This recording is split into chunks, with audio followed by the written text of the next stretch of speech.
Metafora Pendidikan Ki Hajar Dewantara oleh Narulita Ekasari, calon guru penggerak Angkatan 11 Kabupaten Kota Waringin Timur.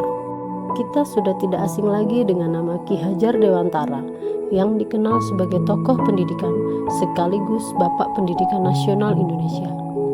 Ia berkontribusi dalam bidang pendidikan dan perjuangannya untuk kemerdekaan Indonesia. Dengan tujuan pendidikan menuntun segala kekuatan kodrat yang dimiliki anak agar ia mampu mencapai keselamatan dan kebahagiaan yang setinggi-tingginya, maka pendidik harus memperhatikan kodrat alam dan kodrat zaman yang ada pada anak dalam proses menuntun tumbuh kembangan. Taman siswa dan filosofinya tentang pendidikan masih dianggap relevan dan dihormati hingga saat ini.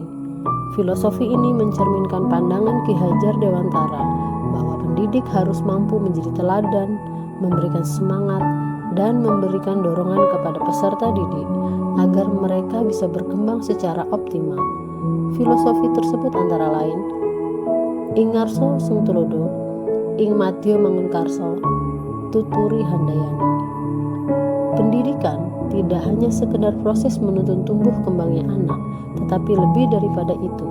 Pendidikan adalah tempat untuk menabur benih-benih kebudayaan di dalam masyarakat.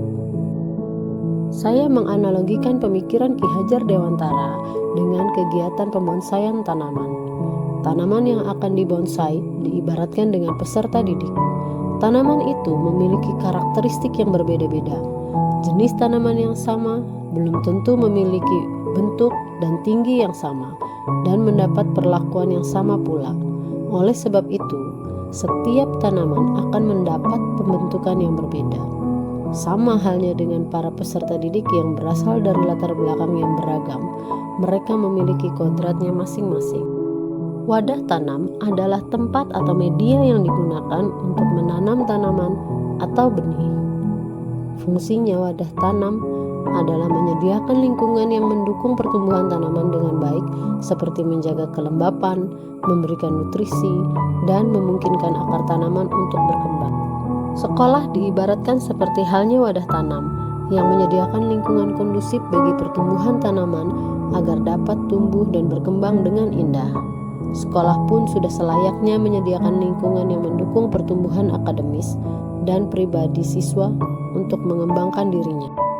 Iklim, suhu, dan kelembapan adalah faktor yang mendukung tumbuh kembangnya tanaman yang akan dibonsai. Elemen-elemen ini adalah gambaran kondisi sosio-kultural peserta didik yang hidup di dalam keberagaman yang ada di dalam masyarakat.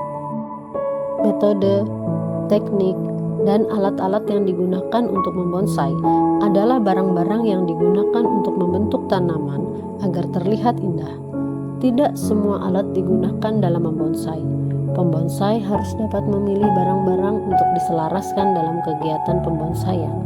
Pembonsai harus merawat tanaman dengan baik seperti halnya menjaga media tanam, memberi pupuk secara rutin agar tanaman dapat bertumbuh dengan baik, mencegah dari serangan hama dan penyakit agar tanaman dapat bertumbuh dengan baik. Pembonsai juga harus memiliki kesabaran dalam melakukan kegiatan pembentukan tanaman yang akan dibonsai. Pendidik dapat diumpamakan sebagai pembonsai yang menjadi kunci pembentukan tanaman agar tanaman menjadi indah, yang dalam hal ini adalah peserta didik.